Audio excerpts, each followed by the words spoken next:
I was watching that Nayib Bukele guy's speech, and he was talking about George Soros, and he said that El Salvador reject George Soros. We don't have no Soros here, and it's really amazing because if you look at these DAs who have been light on crime, these DAs who walk around like they're empowered, educated people. These DAs who allow criminals to go free, criminals who need to be behind bars like wild animals in a pound. A lot of these DAs were funded by Soros. A lot of the campaigns for these DAs were funded by George Soros. George Soros has bankrolled a lot of the campaign runs for these corrupt DAs who allow criminals to go on the street. And what Bukele was saying was that being light on crime leads to more crime. And so who would have thought, right? Who would have thought? And so Bukele is saying that, hey, you have this George Soros guy who is funding this light on crime policy. And if you guys don't stop it, if the Americans don't stop this evil, then you're going to end up like what El Salvador was before Bukele took power. And El Salvador has really, really turned itself around. Seriously turned itself around. It went from having a crime rate, a murder rate of 38 murders per 100,000 to 7.8 murders per 100,000 people in the year 2022. And when Bukele took office in 2019, before he implemented his tough on crime policy, the murder rate was 38 murders per 100,000. And then in 2022, it dropped to 7.8 murders per 100,000.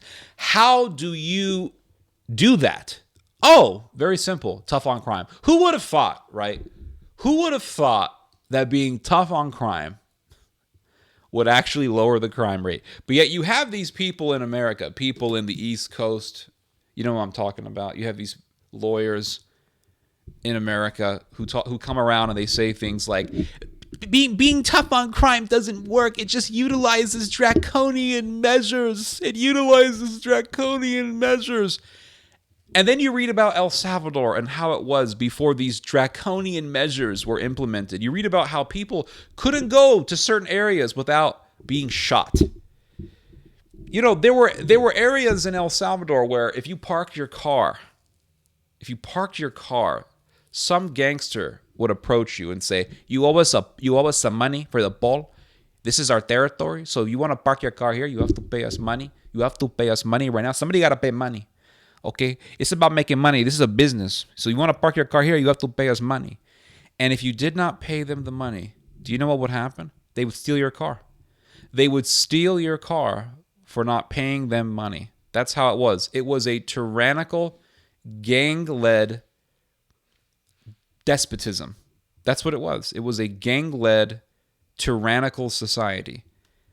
And Bukele has, for the most part, gotten rid of it. Why? I mean, of course, you still have crime. You're always going to have crime. But he got rid of the despotic, gang-led society. He cleaned it out, and he cleaned it out by being tough on crime, by doing mass arrests. But the New York Times recently did an article saying, well, yes, the crime rate has gone down in El Salvador. It's actually quite impressive. It's quite amazing what happened, but it was only done through draconian measures. Well, yes, when you live in El Salvador, which was the murder rate of the world, or the murder capital of the world, when you live in El Salvador, which was in the crime scene of the earth, because Central America has been the crime scene of the earth for a long time. Yes, when you want to actually round up the criminals, you're going to arrest some innocent people in the process, absolutely. When you live in a crime-infested society that has the murder capital of the world, that has the highest murder rate in the world, yes, you are going to accidentally arrest people who don't need to be arrested. It's going to happen. It's like, I don't know, it's like you're trying to pull out weeds, right? Let's say you have a garden bed and the garden bed has some vegetables, but the whole garden bed is covered in weeds. And the weeds are everywhere because you haven't been vigilant enough. You haven't been watchful enough to get rid of the weeds. You should have gotten the weeds when the weeds were small, and the weeds were small in number and small in size, but you didn't because you were lazy. And so the whole garden bed is covered in weeds. And you have some vegetables there, yes, but the whole garden bed is dominated by the weeds. What do? You start pulling out the weeds, right? And what happens? Sometimes you may pull out one of your own vegetables. Oh, you killed one of your own vegetables. This is evil. Yeah, but at the end, the bed is clean. Sure, I pulled out one of my own vegetables, but at the end, the bed is a lot better, and the other vegetables aren't suffering anymore. So apparently the New York Times loves crime. And apparently the New York Times doesn't really give a damn about the suffering that average El Salvadorans had to go through living in the tyrannical state of gangsterism. Apparently the media doesn't care. And amazingly, this article said, well, other Latin American countries better be careful not to end up with policies like what Bukele did because it would be terrible. What are you talking about? Don't you want other countries in South America to get rid of crime?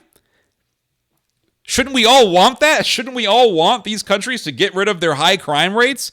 Shouldn't we want Guatemala and Ecuador to get rid of their high crime rates? Oh, no. We want them to have high crime rates. Why?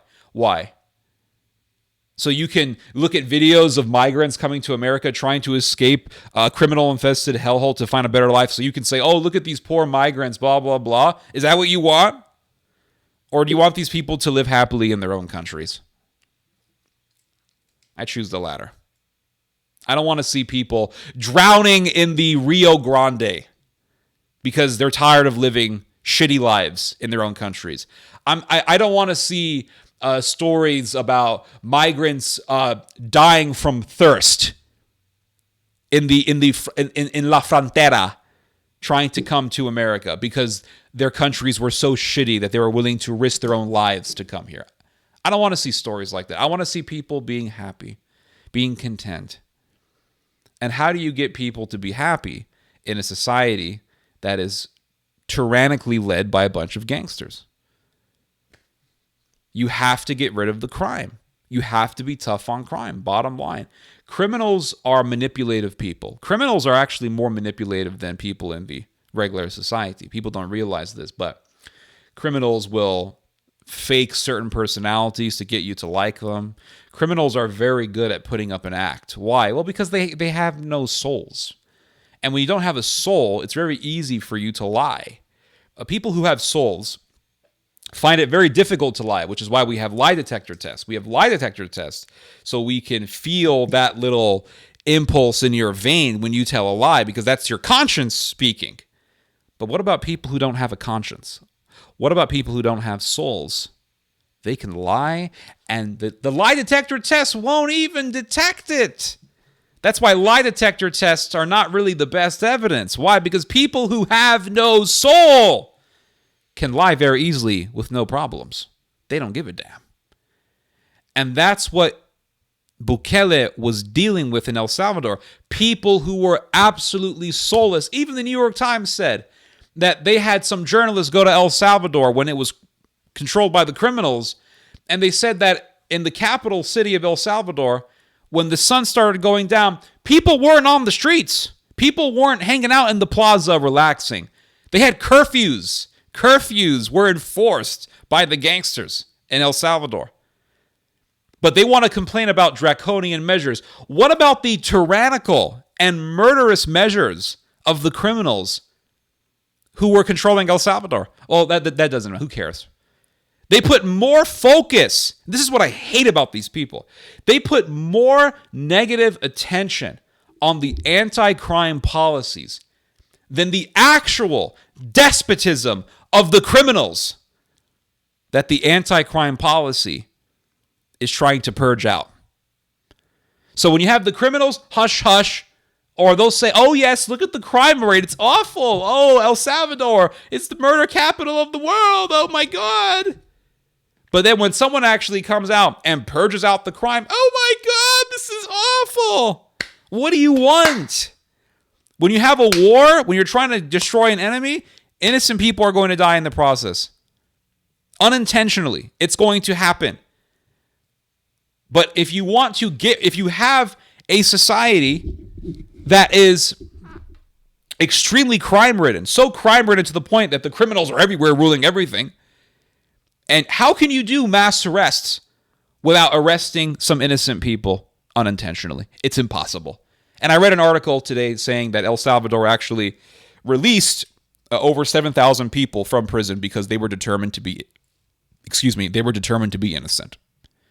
So it's not like they're walking around saying, oh yes, we want to arrest innocent people.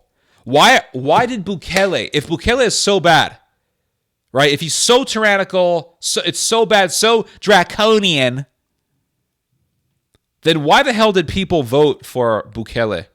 Why did I want to say 85% or so of the vote go to Bukele? Why? If he's so bad. Apparently people love him. Apparently he's not that tyrannical. Because true freedom is living without crime. Right? True freedom is living without worrying about being robbed or about being shot or about being raped. If you're worried about being robbed, if you feel intimidated just walking in the street, that's not freedom. That's tyranny. That is the tyranny of the mob. Yes, not all tyranny is some dictator. Everyone thinks that tyranny equals one man ruling.